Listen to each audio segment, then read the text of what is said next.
ಏನ್ ಗೊತ್ತಾ, ಇದು ಬ್ಲ್ಯಾಕ್ ಚನಾ. ಇದ್ರದ್ದು ಒಂದು ಒಳ್ಳೆ ರೆಸಿಪಿ ಮಾಡೋಣ. ಮೊದಲಿಗೆ ಒಂದು ಕುಕ್ಕರಿಗೆ ಬ್ಲ್ಯಾಕ್ ಚನಾ, ಚಕ್ಕೆ, ಬೇ ಲೀಫ್, ಸಾಲ್ಟ್, ವಾಟರ್ ಹಾಕಿ ಒಂದು 6 ವಿಜಿಲ್ ಬರಲಿ. ಆಮೇಲೆ ಇನ್ನೊಂದು ಪಾತ್ರೆಗೆ ಏಲಕ್ಕಿ, ಚಕ್ಕೆ, ಬೇ ಲೀಫ್, ಜೀರಿಗೆ, ಒಂದು 5 ಬ್ಲ್ಯಾಕ್ ಪೆಪ್ಪರ್ ಹಾಕಿ ಮಿಕ್ಸ್ ಮಾಡಿ.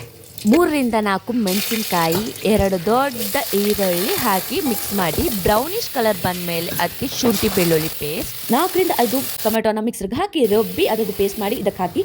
ಆಮೇಲೆ chilli powder, garam masala, coriander, salt ಮತ್ತು ಚೆನ್ನ ಮಸಾಲ ಹಾಕಿ ಮಿಕ್ಸ್ ಮಾಡಿ. ಆಮೇಲೆ ಇದರಲ್ಲಿ ಮೇನ್ ಥಿಂಗ್ ಅಂದರೆ ಬೇಯಿಸಿರೋ ಚನಾದಲ್ಲಿ ಸ್ವಲ್ಪ ಚೆನ್ನ ತೆಗೆದು ರುಬ್ಬಿ ಮಸಾಲ ಮಾಡಿ ಇದಕ್ಕೆ ಹಾಕಿ ಮಿಕ್ಸ್ ಮಾಡಿ. ಆಮೇಲೆ ನಾವು ಬೇಯಿಸಿರೋ ಚೆನ್ನ ಹಾಕಿ ಮಿಕ್ಸ್ ಮಾಡಿ, ಸ್ವಲ್ಪ ವಾಟರ್ ಹಾಕಿ ಮಿಕ್ಸ್ ಮಾಡಿ. ಆಮೇಲೆ ಒಳ್ಳೆ ಜಬರ್ದಸ್ತ್ ತಡ್ಕ ಕೊಡೋಕ್ಕೆ ತುಪ್ಪ, ಬೆಳ್ಳುಳ್ಳಿ, ಮೆಣಸಿನ್ಕಾಯಿ ಹಾಕಿ ಸ್ವಲ್ಪ ಚಿಲ್ಲಿ ಪೌಡರ್ ಹಾಕಿ ಮಿಕ್ಸ್ ಮಾಡಿ. ಆಮೇಲೆ ನಮ್ಮದು ಚೆನ್ನ ಗ್ರೇವಿಗೆ ಹಾಕಿ ಆಮೇಲೆ ಗಾರ್ನಿಷ್ ಮಾಡಿ. ಯಾವುದರಿಂದ? ಕೊತ್ತಂಬರಿ ಸೊಪ್ಪಿಂದ.